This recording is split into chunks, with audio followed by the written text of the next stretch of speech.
Alright, this is an Olympia SM3, 1955. You can see we've got this original curved case that are pretty hard to find, I think mostly because they're not the greatest cases in the world. This one it's okay. It's sometimes it's hard to make it latch. But inside you can see just a pretty strikingly beautiful green SM3 here. Everything seems to be working well. We've when you first open this thing, the carriage will probably be locked because this latch will be lifted up. So you got to push down on that latch, push down on this button right here, and you can slide that carriage back and forth. Inside it's very clean. We've got the original metal spools. We just put on some new ink on here, so should be good to type for a while, red and black. If you push this little button here on the right side, pops up the paper guide. It can extend a little bit, and so as you put your paper in, it can hold it up. This typewriter does, of course, come out of the case. There are two latches on either side, and if you push those down together, you can lift the typewriter up. And then the back of the typewriter has these little holes right there on both sides, and those holes go into these little tabs right here. So I'm just going to push this case back. Just bring up the typewriter by itself. Okay, we do have a tab key. The tabs are manually set here in the back, so you can push in and move them around. Kind of an interesting system they have. Your page margins are right here. Of course, the roller that goes up and down. When you put in a piece of paper, you get the gearing sound. Okay, so it locks in. Each click of the gear is about, I think, is a half line. If you pull this little tab forward, that will allow things to move. You can move the page how you want to. Then snap it back. There's a small little switch here on the left side that goes between, every time you make a new line, it advances one line, which is actually 2 clicks of the gear. If you move it forward one spot, it moves it forward 1.5 lines, or 3 clicks of the gear, and all the way to the front, it advances at 4 clicks or 2 lines. I'm going to probably go for the middle one for now.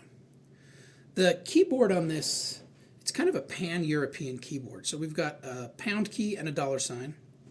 We've got a dead key right here, which means it doesn't actually advance the platen when you type.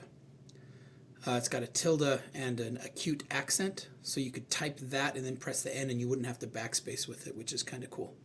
It has 3 umlaut letters, an O, an A, and a U. Of course, we have a regular U, A, and an O as well. Perhaps the most unique to this, in the United States at least, or North America, is this is not a QWERTY keyboard, it's a Quartz keyboard. So it's got a Z here and a Y here. That's the main difference. These 2 letters have been switched.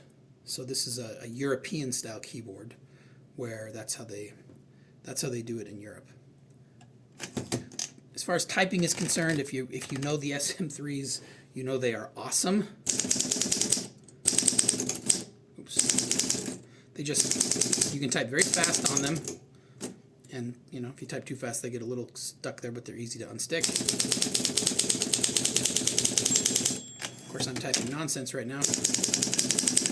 The quick brown box jumps, etc. Anyways, it's got a nice lettering. This is a standard size letters. All the keys work. It does have red ink, of course. There's a little latch here on the lower right that if it's pushed to the front, it gives you black, and if you pull it down to the bottom, it gives you red. So we've got a nice red ink. As you type, the ribbon will advance. So right now, this spool here is spinning this direction. It's kind of like it's pulling this one that sits free. If you want to switch that, there's these 2 posts on either side that the ribbon is running through.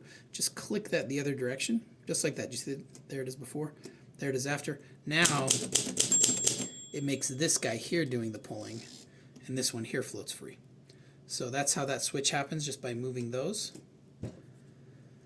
I'm trying to think, what else? This little knob here is the tension on the keys, like so many typewriters, it doesn't seem to make that big of a difference. Maybe it did back in the day, I don't know. And I think that's, yeah, I mean, I think that's just about it. There's probably some other things you'll find with this, but this is it. This is our Olympia SM3.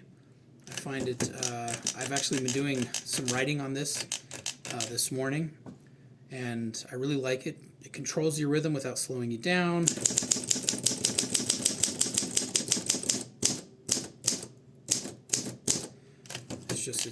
It's very easy to type with, I find.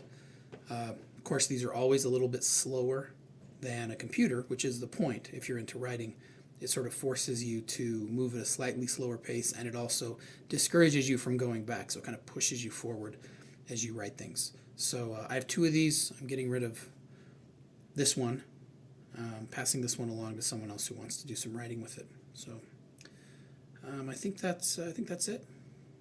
Olympia SM3, 1955.